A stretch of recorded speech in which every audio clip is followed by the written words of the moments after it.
وأقيموا الصلاة وآتوا الزكاة واركعوا مع الراكعين বান্দা তুমি যতদিন দুনিয়ার বুকে থাকবে তুমি তোমার জীবদ্দশায় নামাজ কায়েম করো, যাকাত প্রদান করো। নামাজ কায়েম করার কথা রব্বুল আলামিন বলে দিয়েছেন। নামাজ কায়েম করা এক জিনিস নয়, আদায় করা অন্য এক জিনিস, দুইটা কিন্তু এক জিনিস না। আল্লাহ তাআলা বলেছেন বান্দারে তুমি নামাজ কায়েম করো, এর মানে হলো বান্দা তুমি জামাতের সাথে নামাজ আদায় করো।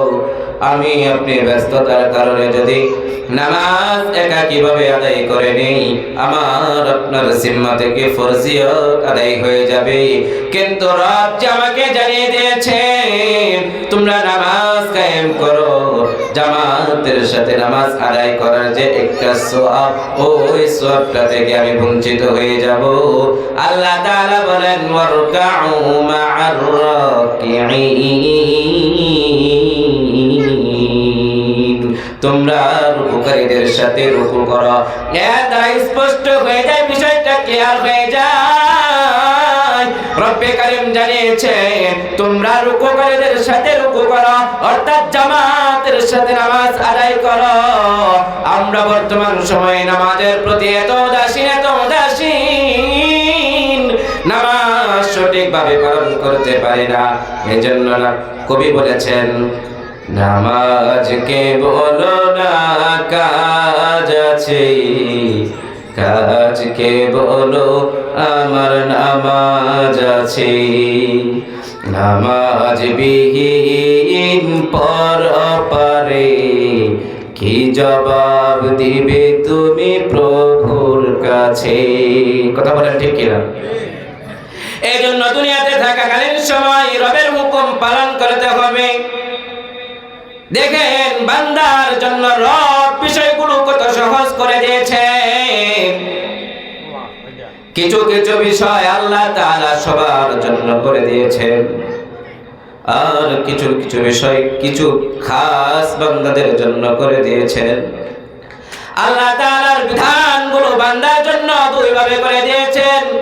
কিছু আমল খাস করে দিয়েছেন, আর কিছু আমল আম করে দিয়েছেন, ব্যাপকভাবে সবার জন্য উন্মুক্ত করে দিয়েছেন। যেরকম কালিমা বান্দার সকলের জন্য আম করে দিয়েছেন, খাস করেন নাই। বান্দা তুমি মুসলমান হইবে, তুমি কালিমা পড়ে মুসলমান হয়ে যাও, এখানে ধনী গরিব কারোর জন্য ভেদাভেদ নেই। তুমি যখন কালিমা পড়ে মুসলমান হয়ে যাবে, তারপর থেকে তোমার কাজগুলো দুইভাবে বিভক্ত করা হয়েছে। এক হচ্ছে তোমার নামাজ, তুমি নামাজ আদায় করো। আমি যখন মুসলমান হইলাম, কালিমা পড়লাম লা ইলাহা ইল্লাল্লাহ, লা ইলাহা ইল্লাল্লাহ পরে যখন আমি ইসলামের মধ্যে প্রবেশ করলাম, ইসলামের মধ্যে প্রবেশ করার পরে আমার যে কাজটা, সেই কাজটা হচ্ছে নামাজ। আমার সর্বপ্রথম কাজ হচ্ছে আমার নামাজ আদায় করা।